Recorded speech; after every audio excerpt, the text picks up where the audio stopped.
Hello, today I am reading Ripples number 1018, Finding and Unfurling Joy.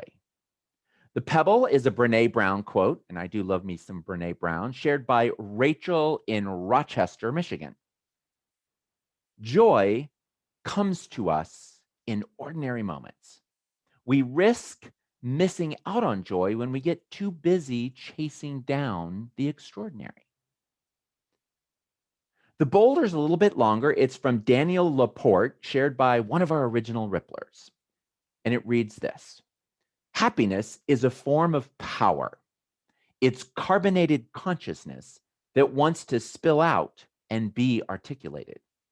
So if we downplay our joy, we confuse our nervous system. Our brain is trying to fire happy neurons, but our cool or too quiet behavior is short dousing the positive chemicals. Repeated happiness muffling actually numbs our senses.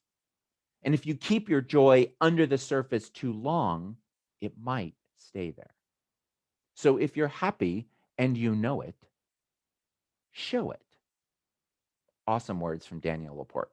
The ponder is the few paragraphs that I write. There are two aspects of joy that I've been pondering lately: its availability and its source. Now, I love the delightful versions of joy that show up around the holidays and other special occasions, monumental moments of spectacular awe that can light up a room and light up our lives. Since those big joys can be relatively few and far between, it's good to keep in mind that our joy can also be found in the ordinary days that make up most of our existence.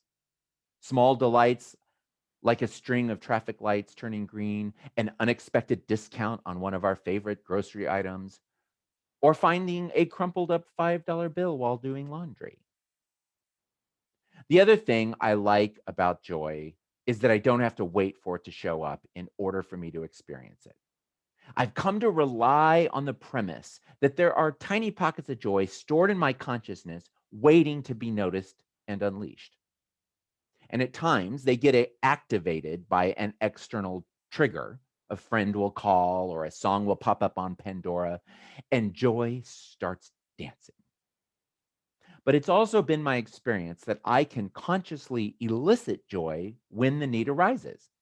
Maybe that means picking up the phone instead of waiting for it to ring, or pressing play on some of the playlists that I've purposely curated as joyful, or for me, playing a game of set the timer for 20 minutes to earn 20 minutes of game time. Assembling this issue of Ripples has me eager to experiment with finding and unfurling joy. Perhaps you'll join me in this experiment? Peace, Paul. Thank you, as always, for joining me as I read Ripples for Reflection, weekly inspirations for unleashing your best self. If you'd like to read along with me, you can always get the book at theripplesbook.com. I'd also like to thank Aaron, Caddy, and Catherine, and all of my patron peeps who are supporting this project. Thank you, and we'll see you next time.